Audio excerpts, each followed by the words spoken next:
सरसे रुहे क्षणम सहार वक्षस्थल कौस्तुभस्त्रिया नमामि विष्णु शिरिषा चतुर्भुजा या सा पद्मासनस्था विपुलकटितटी पद्मपत्रायताक्षी गम्भीरावर्तनाभिस्तनभरनमिता शुभ्रवस्त्रोत्तरीया या लक्ष्मीर्दिव्यरूपैर्मणिगणघटितैः स्नापिता हेमकुम्भैः सा नित्यं पद्महस्ता वसतु मम गृहे सर्वमाङ्गल्ययुक्ता सच्चिदानन्दरूपाय विश्वोत्पत्त्यादिहेतवे तापत्रयविनाशाय श्रीकृष्णाय वयं नमः। या चण्डी मधुकैटभप्रमथिनी या माहिषोन्मूलिनी या धूम्रेक्षणचण्डमुण्डमथिनी या रक्तबीजासिनी शक्ति शुम्भनिशुम्भदैत्यदलिनी या सिद्धिलक्ष्मी परा सा दुर्गानवकोटिमूर्तिसहिता मां पातु विश्वेश्वरी सर्वरूपमयी देवी सर्वं देवीमयं जगत् अतोऽहं विश्वरूपां तां नमामि परमेश्वरी। या देवी सर्वभूतेषु या देवी सर्वभूतेषु मातृरूपेण संस्थिता नमस्तस्यै नमस्तस्यै नमस्तस्यै नमो नमः। सर्वप्रथम भगवान भूत बावल शिव बाबा विश्वनाथ महामृत्युंजय गौरी केदारेश्वर सिद्धेश्वर महादेव के चरणों में बारंबार साष्टांग प्रणाम करते हुए ज्ञानों में अग्रगण्य श्री हनुमंतलाल जी महाराज संकट मोचन बाबा के चरणों में प्रणाम। महामृत्युंजय बटुक भैरव काल भैरव बाबा मां गंगा के चरणों में प्रणाम करते हुए यहाँ जगत जननी जगदम्बा परम्बा राजराजेश्वरी त्रिपुर सुंदरी महाकाली महालक्ष्मी महासरस्वती स्वरूपिणी त्रिगुणात्मिका मां दुर्गा के चरणों में बारंबार प्रणाम। हम सबके कुल देवता ग्राम देवता क्षेत्र देवता स्थान देवता सबके चरणों में प्रणाम करते हुए सुखदेव जी महाराज सूत जी महाराज के चरणों में प्रणाम। अपना स्थान ग्रहण करें। राज ऋषि परीक्षित अपने स्थान को ग्रहण करें। गुरुदेव भगवान के चरणों में प्रणाम। हमें अपना आशीर्वाद प्रदान करें। अपना स्थान ग्रहण करें। आज हम सब यह परम पवित्र श्रीमद् भागवत ज्ञान यज्ञ का द्वितीय दिवस का जो कथा है उसमें हम सब प्रवेश करने जा रहे हैं। परम मंगलमयी कथा या इतनी दिव्य कथा चल रही है। कहां? नैमिषारण्य क्षेत्र में। आप सब कल श्रवण किए हैं ना कि नैमिषारण्य क्षेत्र में 88,000 ऋषियों को श्री सूत जी महाराज जो 20 वर्ष के हैं वह कथा श्रवण करा रहे हैं। वही कथा हम सब चले। श्रीमद् भागवत की कथा द्वितीय दिवस की कथा में प्रवेश करने से पहले भक्ति माता का आना तो अति आवश्यक है, क्योंकि भक्ति माता जब नारद जी से बोली कि अब हमारे पुत्र ज्ञान वैराग्य मूर्छित ही रहेंगे तो फिर हम इस देश को छोड़ करके विदेश चले जाएंगे। नारद जी ने कहा, नहीं मां, ऐसा मत करना, आपको तो यहां रहना पड़ेगा, नहीं तो कोई किसी को पहचानेगा भी नहीं कि हमारा कौन है और पराया कौन है। इसलिए नारद जी ने प्रार्थना किया। और भक्ति माता कब रहती है? जब भगवान का कीर्तन होता है, जहां भजन होता है, वही तो भक्ति माता रहती है। चले 2 बार हम सब भगवान नाम संकीर्तन कर ले, तत्पश्चात पुनः हम लोग कथा में प्रवेश करेंगे। श्रीमन नारायण नारायण नारायण, श्रीमन नारायण नारायण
नमः पापकृत्यस्तु सर्वदा दुराचारता विमार्गगा क्रोधाग्निदग्धा कुटिलाश कामनि सप्ताह यज्ञेन कलो पुनन्ति। कल हम सब जो श्रीमद् भागवत का कथा श्रवण कर रहे थे, प्रथम दिवस का महात्म्य का कथा हम सब श्रवण कर रहे थे, और वह महात्म्य की कथा अब यह तीसरे जगह कथा हो रही है। यह ध्यान दीजिएगा आप लोग, यहां इस मां भगवती के प्रांगण में समता कॉलोनी में हम सब जो बैठ करके कथा श्रवण कर रहे हैं, इस कथा को सूत जी महाराज नैमिषारण्य क्षेत्र में कह रहे हैं। इसी कथा को, यह कथा कहां हो रही है? नैमिषारण्य क्षेत्र में, जहां 88,000 ऋषिवर जो गृहस्थ संत है बैठे हुए हैं, और 20 वर्ष की अवस्था के सूत जी महाराज कथा श्रवण करा रहे। और वही कथा नारद जी जब बद्री विशाल में गए तो सनत कुमार जो 4 भाई है, वह चारों भाई जो है हरिद्वार में कथा श्रवण करा रहे हैं। किसको? नारद जी को, भक्ति माता और ज्ञान वैराग्य को, और जितने ऋषि संत हैं सब वहां पे विराजमान है।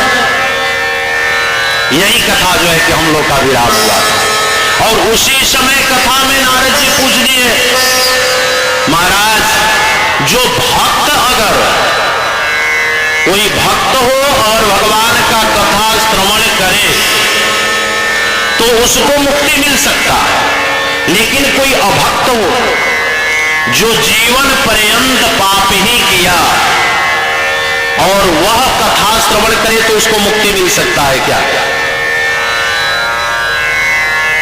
सनत कुमारों ने कहा, नारद जी यह कथा इतनी पवित्र है, परम पवित्र है, कि इस कथा को अगर कोई भक्त या कोई मनुष्य जीवन पर्यंत कभी झूठ ही बोला हो, पाप ही किया हो, कट के मर गया हो, जल के मर गया हो, या किसी भी तरह का अकाल मृत्यु हुआ हो, और घर में तरह तरह का नाना प्रकार का भूत प्रेत बन करके भ्रमण करता हो, और वो भी अगर इस कथा को श्रवण करेगा, अगर यह कथा की आवाज वहां तक भी जा रही है तो ये सब शांत हो जाता है, मुक्त हो जाता है। नारद जी बोले कि महाराज यह तो हमारे समझ में नहीं आ रहा कि अगर कोई पापी मनुष्य और मरने के बाद प्रेत योनि में जाने के बाद उसे कैसे मुक्ति मिल सकता है? सनत कुमारों ने कहा, नारद जी मैं आपको एक कथा बताता हूं। तुंगभद्रा नदी के किनारे और ग्राम था जिसका नाम था उत्तम नगर, और उसमें आत्मदेव पंडित जी रहते थे। यह संक्षिप्त मैं आप सबको महात्मा आज कथा श्रवण करा दे रहा हूं, क्योंकि आपको मैंने कल बताया है कि श्रीमद् भागवत का मूल जो कथा होता है वह पूरी कथा मैं आपको श्रवण कराऊंगा। आप सब जानते हैं आत्मदेव जी बहुत ही विद्वान थे।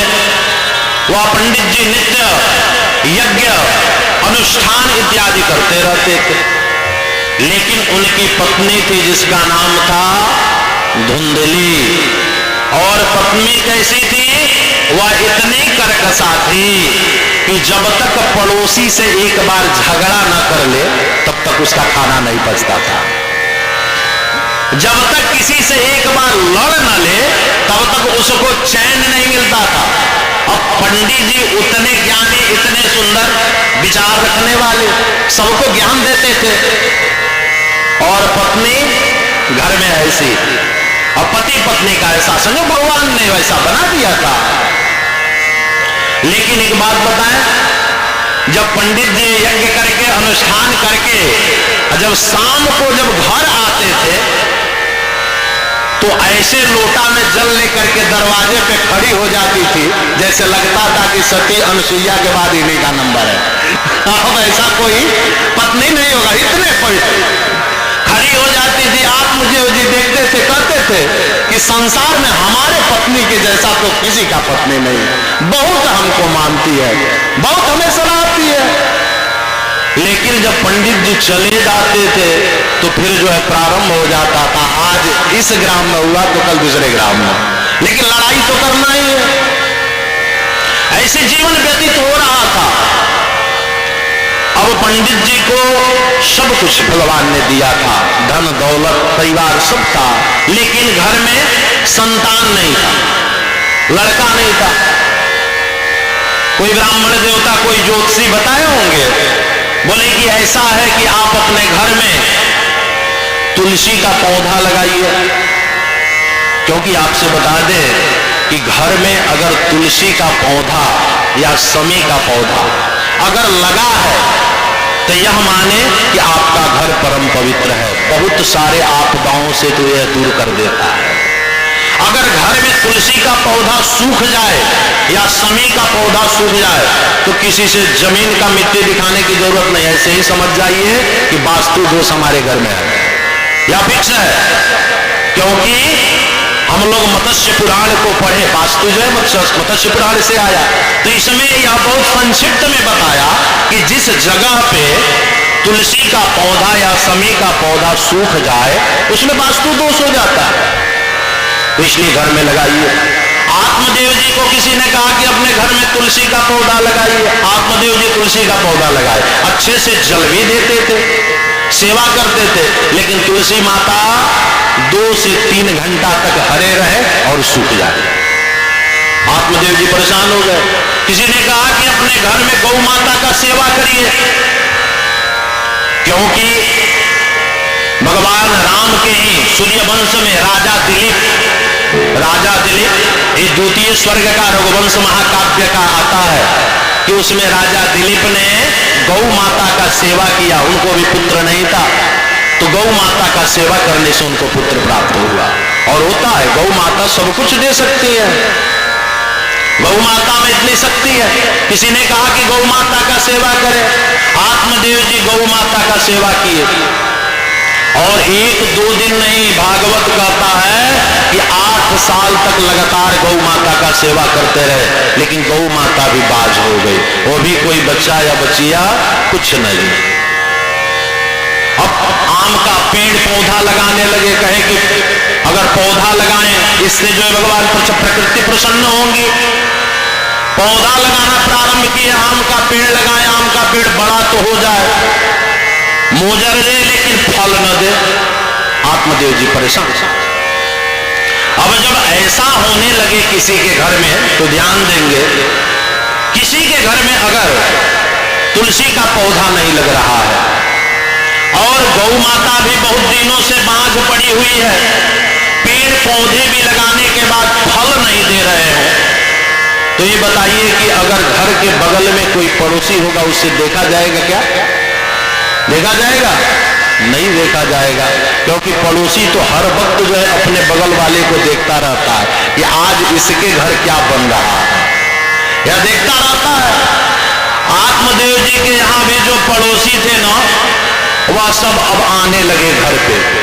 देखिए, सुख में तो पड़ोसी थोड़ा इंतजार करता है कभी कभी, यहाँ के नहीं, मैं आत्मदेव जी के यहाँ का बता रहा हूँ, आप लोग नहीं, आप लोग बहुत अच्छे हो। आत्मदेव जी के यहाँ का सुख में पड़ोसी तो इंतजार करता है, लेकिन जब कोई देखता है कि झगड़ा हो रहा है तो इतना जल्दी भीड़ हो जाता है, इतना जल्दी निकल करके घर से जाता है और खड़े होकर के देखने लगते हैं कि इसके घर में आज झगड़ा, बहुत मजा आ रहा है। अब आत्मदेव जी के भी यहाँ वही हुआ। अब पड़ोसी निकल करके आने लगे और आत्मदेव जी से कहने लगे कि पंडित जी, आप तो ज्ञानी तो हो, लेकिन आपके घर का जल भी पीने लायक नहीं है। क्यों? क्योंकि एक तो आपके पुत्र कोई नहीं है आपके घर में, और दूसरा आप जो तुलसी पौधा लगाए वो भी सूख गया, बछिया जो है आपकी गौ माता न बच्चा न बछिया कुछ नहीं दी, फल जो है पेड़ नहीं देता है, आपके पितृ को गर्म पानी मिल रहा है, आप जो जल देते हो अपने पितरों को वह गर्म जल मिल रहा है, इसलिए आपके घर संतान नहीं हो रहा। अब पड़ोसी ताना मारने लगे। अब आत्मदेव जी परेशान, क्या करें भाई? और अच्छे पड़ोसी मिल जाए तब तो बगल वाले को जब तक उजाड़ न दे तब तक तो मानते नहीं है। अब आत्मदेव जी को इतने जो है परेशान कर दिए, आत्मदेव जी एक दिन जंगल की तरफ निकल चले और जंगल की तरफ जाकर के एक नदी के किनारे बैठ जाते हैं। ध्यान देंगे कि नदी के किनारे बैठ जाते हैं। एक संत वहां से जा रहे थे। संत ने देखा कि यह विद्वान पंडित और यहां नदी के किनारे बैठ करके विलाप कर रहा है, रो रहा है। संत ने कहा, महाराज आपके शरीर में तो यज्ञोपवीत है, आप ब्राह्मण लगते हो, इतनी तेजस्वी, और आप यहां बैठ करके विलाप क्यों कर रहे हो, क्या बात है? आत्मदेव जी ने कहा कि महाराज मेरे पास सब कुछ है, भगवान ने धन दौलत सब कुछ दिया है, मात्र कमी है कि हमारे घर में संतान नहीं है। हमारे घर मात्र संतान नहीं है। संत ने कहा, आत्मदेव जी आप परेशान न हो, आप संतान के चक्कर में जो पड़े हैं, आपके मस्तिष्क का रेखा मैं देख रहा हूं। ज्योतिषी लोग मस्तिष्क का रेखा भी देख करके बताते हैं, संत जो है शरीर को देख करके सब कुछ बता देता है। संत ने कहा कि आत्मदेव जी आपके मस्तिष्क में लिखा हुआ है कि इस ही जन्म में नहीं, 7 जन्मों तक आपको कोई पुत्र पौत्र या पुत्री नहीं है। आत्मदेव जी ने कहा कि इस जन्म का मैं बात कर रहा हूं, इस जन्म में मुझे पुत्र चाहिए, नहीं तो मैं तो प्राण त्याग दूंगा। संत ने कहा कि 7 जन्मों तक आपको पुत्र नहीं होगा। आत्मदेव जी ने सोचा कि यह बहुत जानकार संत है, ज्ञानी है, अगर यह मस्तिष्क को देख करके बता सकते हैं कि हमें पुत्र पौत्र नहीं होगा तो हमें पुत्र भी दे सकते हैं। सत्य बात है, वृथा न जाए देव ऋषि वाणी। देवताओं की और ऋषियों संतों की वाणी, ब्राह्मणों की वाणी कभी वृथा नहीं जाती है। संतों का जो चरणों का धूल अपने माथे पे लगाता है उसका कभी भी विजय ही होता है। संत ने कहा, आत्मदेव जी आप परेशान न हो। आत्मदेव जी ने कहा कि नहीं, मुझे तो पुत्र चाहिए, और हे ऋषिवर आप अगर मेरे मस्तिष्क का रेखा देख करके आप ये बता सकते हो कि 7 जन्मों तक पुत्र नहीं होगा तो आप पुत्र भी दे सकते हो। वह संत ने कहा कि नहीं, आप क्यों रोते हैं, क्यों पुत्र के चक्कर में पड़े? पुत्र कभी सुख देता है क्या? पुत्र किसी को सुख नहीं देता। जन्मत ही जाया हरे जुआ भये धन ऋण, प्राण गए प्राण हरे, पुत्र कहां सुख दिन। संत ने कहा कि जब पुत्र जन्मता है तो 9 महीने तक मां के गर्भ में कष्ट देता है। मां जो है 9 महीने तक सेवा करती है और गर्भ में रहता है, और जब जन्म ले लेता, जन्म के समय भी कष्ट देता है। जन्मत ही जाया हरे और जुआ भय धन। जब बड़ा हो जाता है तो कहता है, पिताजी अब मैं बड़ा हो गया, आपका कोई ठीक नहीं कि कब पधार जाओगे, चलो हम सबको जो जो संपत्ति है वह लिख दो, नहीं तो हम सब भाई आपस में लड़ते रहेंगे। जुआ भय धन लिन्ना। संत ने कहा कि बड़ा होता है तो धन ले लेता है। अब प्राण गए प्राण हूं हरे, और मरने के बाद सबसे पहले आग लेकर के मुखाग्नि देने के लिए पुत्र ही तैयार रहता है। सबसे पहला जलाने के कार्य पुत्र ही करता है। प्राण गए प्राण हो हरे, पुत्र कहां सुख दिन। पुत्र कहां सुख देता है? संत ने कहा कि नीति शास्त्र में जाओ, क्योंकि हम लोग नीति के अनुसार चलने वाले मनुष्य हैं। तो नीति शास्त्र कहता है कि कुरथः पुत्रेण जातेन, कुरथः पुत्रेण जातेन, यो न विद्वान न धार्मिक, कथंचित सोदर भरा किन्न सूकर सावक। कहे कि उस पुत्र से क्या लाभ जो न विद्वान हो न धार्मिक हो। अगर पुत्र ही हो गया नीति संग्रह कहता है, नीति शास्त्र कहता है कि अगर पुत्र ही हो गया और न जो विद्वान नहीं हुआ, धार्मिक नहीं हुआ, तो वह कैसा है? पशु के समान है। पशु भी वही लक्षण जो मनुष्य में लक्षण है वही पशु में होता है। क्या होता है? आहार निद्रा भयम पुनंच सामान्यमेता पशुभिर नराणाम। आहार भोजन हम सब भी करते हैं, मनुष्य भी करता है और पशु भी करता है। निद्रा पशु भी सोता है, मनुष्य भी सोता है। भयमय पुनंच या संतान का उत्पत्ति हम सब भी करते हैं, पशु भी करता है। सामान्य वेता पशुभिर नराणाम, यह दोनों सामान्य है पशु और इंसान में, लेकिन ज्ञानम हितेशा अधिकम विशिष्टम ज्ञानेन हीना पशुभिः समान। अगर ज्ञान नहीं हुआ तो पशु के समान हो जाता। इसलिए आत्मदेव जी आप पुत्र के चक्कर में न पड़े। आपको मैं यही सलाह देता हूं कि आप अब गोविंद को ही अपना पुत्र मान लें। आत्मदेव ने कहा कि पुत्र नहीं होगा तो घर में पितरों को पानी कौन देगा? कहे कि सगर को 1000 पुत्र हुए और तो भी वह नहीं तरे। हाँ, 3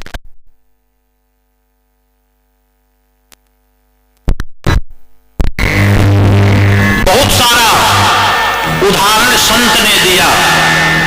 आत्मदेव जी ने हाथ जोड़कर कहा कि यही तो सबसे बड़ी विडंबना है कि किसी संत और सन्यासी या ब्राह्मण के पास चले जाओ तो उपदेश तो देने लगते हैं। बहुत धुंधली ने कहा कि अगर फल को मैं खा लेती हूं तो हमारा जो है गर्भ रहेगा तो पेट बड़ा हो जाएगा, और पेट बड़ा हो जाने के कारण अगर गांव में कहीं से चोर आ गए, देखिए कुतर्क कर रही है कि अगर कहीं चोर आ गए तो सब लोग तो भाग जाएंगे, लेकिन हमारा पेट बड़ा रहेगा, मैं भाग नहीं पाऊंगी, चोर तो सब हम ही को मारना प्रारंभ कर देंगे।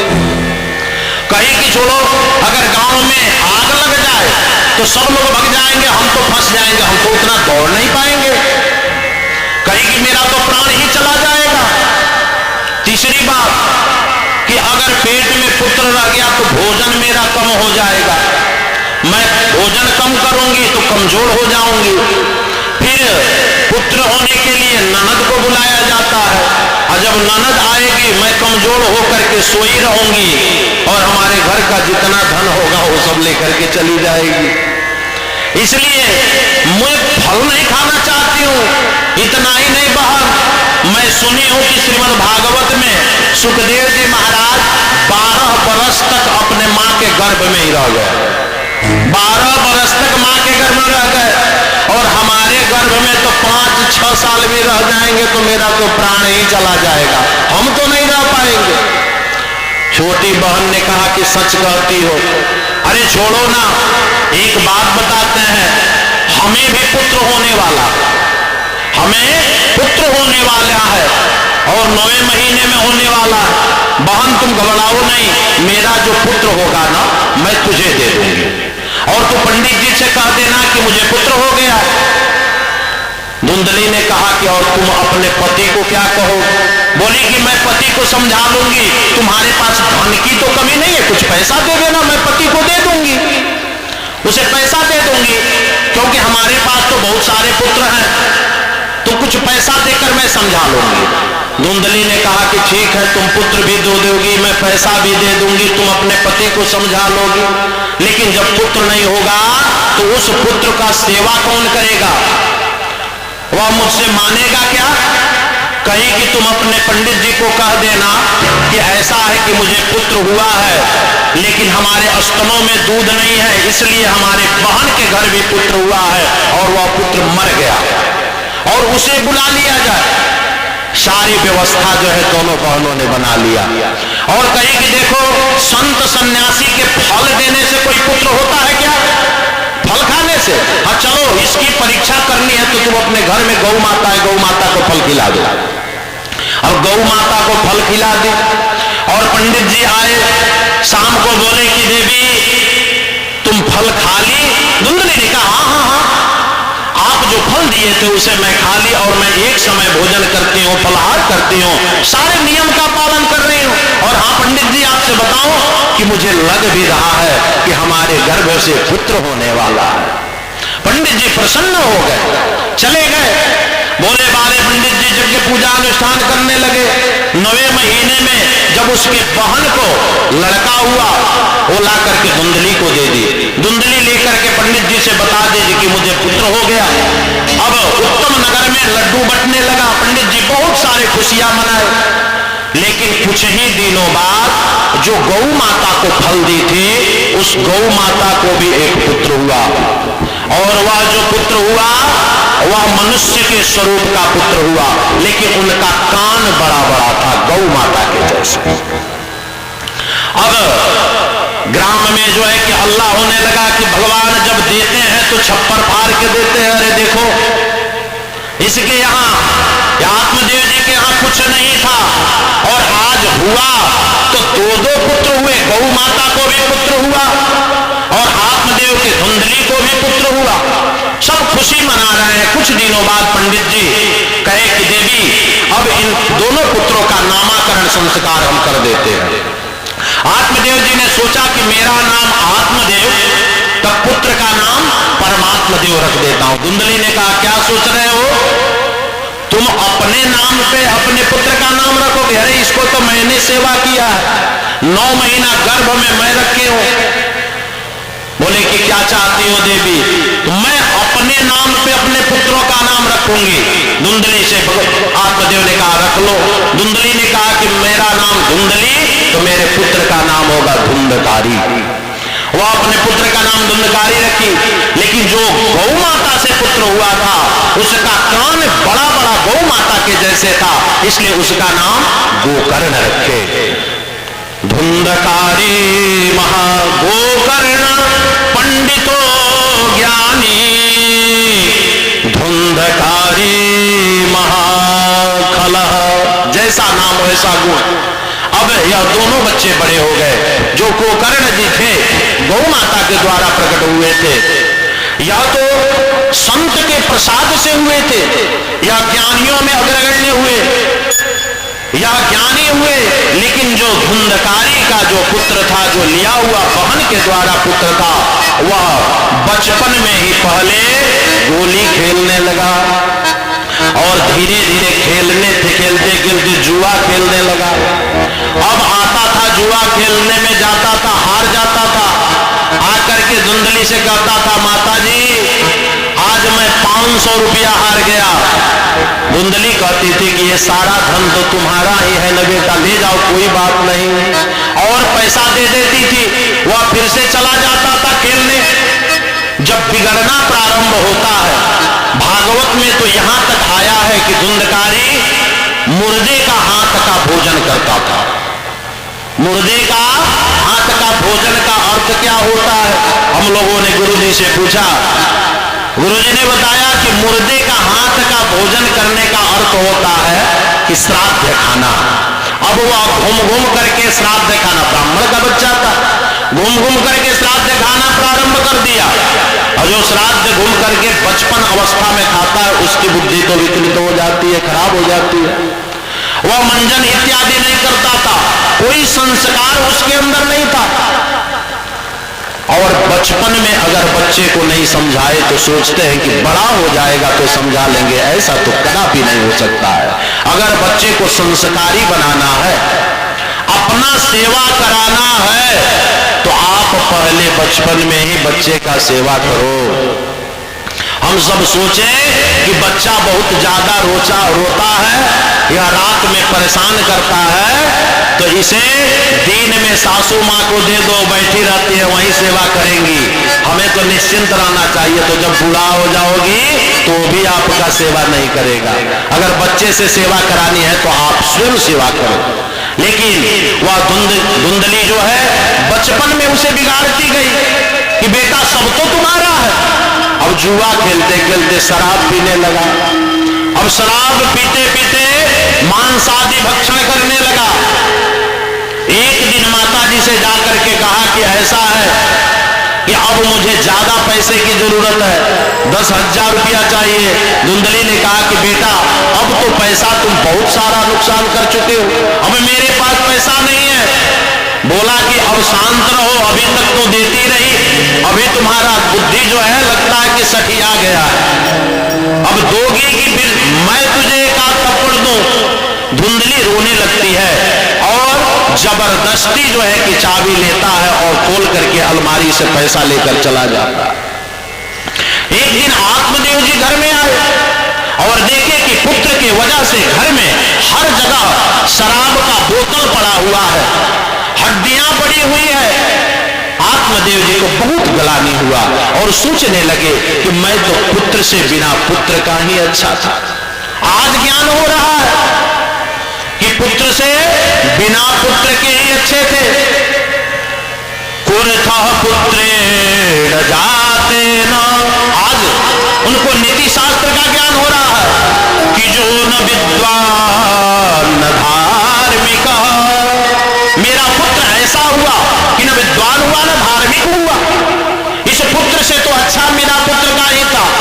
आज मैं विद्वान पंडित और हमारे घर में हर जगह बोतल फेंका हुआ है, मांसादी जो है फेंका हुआ है। यह देख करके आत्मदेव जी को बहुत ग्लानि हुआ और रोने लगे। कुछ दिनों बाद अब धुंधकारी आकर के धुंधली से देखा कि अब पैसा नहीं है, तो उसके बाद से उनका जितना सोना चांदी था ये लेना प्रारंभ कर दिया। एक दिन तो ऐसा हुआ कि मां के गले में जो मंगलसूत्र था उसको खींचने लगा। धुंधली ने कहा बेटा आज तक तो सब कुछ मैं तुझे दे दी, लेकिन यह तो मेरा सुहाग है, इसे तो रहने दे, अब तो छोड़ दे।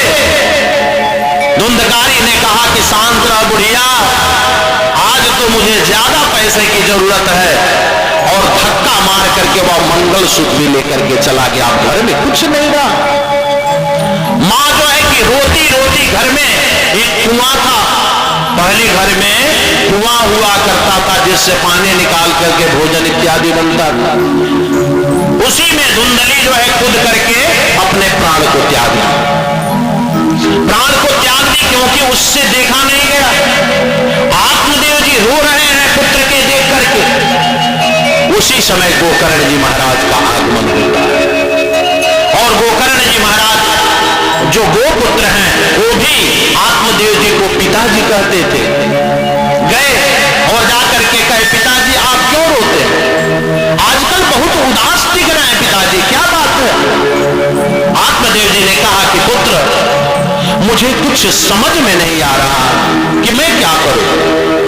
मुझे जब पुत्र नहीं था वह संत मुझे बहुत ही समझाए थे, लेकिन मैं पुत्र का चेष्टा किया और जब पुत्र हुआ तो मेरा घर को इतना स्वर्ग जैसा घर था उसे तो नरक बना दिया। मैं चाहता हूं कि जंगल में जाकर के तपस्या करूं, लेकिन जंगल में भी जाने की उतनी इच्छा नहीं होती, घर को त्यागने का इच्छा नहीं होता। अब पुत्र तुम ही बता सकते हो कि मैं क्या करूं। आत्मदेव जी ने इतना सुंदर उपदेश दिया। आत्मदेव जी ने कहा कि पिताजी आप जंगल में जाना चाहते हैं, क्या जंगल में जाने से भगवान मिलते हैं क्या? आप इस शरीर को सोचते हैं कि मेरा शरीर है या शरीर मेरा है? अगर आपका शरीर है, हम सोचते हैं कि हाथ मेरा है या पैर मेरा है, तो अगर यह आंख मेरा है या पैर आपका है तो कभी कभी किसी का पैर काम नहीं करता है, टूट जाता है, वह आदमी लंगड़ा हो जाता है, तो नहीं टूटने देना चाहिए ना। या बुढ़ापे में आंख काम नहीं करता है, तो अगर यह आंख आपका है तो इसे जो है अंधा नहीं होना चाहिए। या शरीर अगर आपका है तो इसे मरने नहीं देना चाहिए। आत्मदेव जी को गोकर्ण जी इतना सुंदर उपदेश कर रहे, पिताजी यहां कोई किसी का नहीं है। आप कहोगे पिताजी कि पुत्र मेरे हैं, तो यह पुत्र जब पैदा होते हैं उससे पहले क्या आपको बताते हैं कि मैं आ रहा हूं पिताजी? उसके पहले कहां रहते हैं, कभी बताते तो है नहीं। तो वह पुत्र आपके कैसे हो गए? माता पिता कहते हैं कि मेरे हैं, तो माता पिता मरने के बाद जब चले जाते हैं तो कभी फोन करके बताते हैं कुछ अच्छा है, मरने के बाद कुछ तो बताते नहीं। तो क्या माता पिता हमारे अपने हैं? अपने का तो अर्थ होता है कि सदैव अपने साथ रहे। तो माता पिता भी अपना कुछ नहीं बताते। यह बताइए कि जब हम सो जाते हैं तो कहां जाते हैं? गोकर्ण जी ने कहा कि पिताजी यह बताएं कि जब हम सो जाते हैं, कभी कभी ऐसा होता है किसी के साथ के कहते हैं कि महाराज मैं सोया था और सोते सोते पंखा ऊपर से टूट करके नीचे गिर गया। जब आप सोचते हो कि मैं या शरीर मेरा है तो उस पंखे को रोकना चाहिए ना। सोने के बाद आप कहां चले जाते हो? या कभी सोचे हैं कि सोने के बाद हम कहां जाते हैं, किसके पास जाते हैं? या सारी दुनिया की जो भी चक्कर है वह सोने से पहले और जगने के बाद मात्र इतना ही चक्कर है। हम मरने के बाद कहां चले जाते हैं? अगर हम हैं तो उसके बाद कहीं जाते होंगे ना, यह जानकारी होनी चाहिए।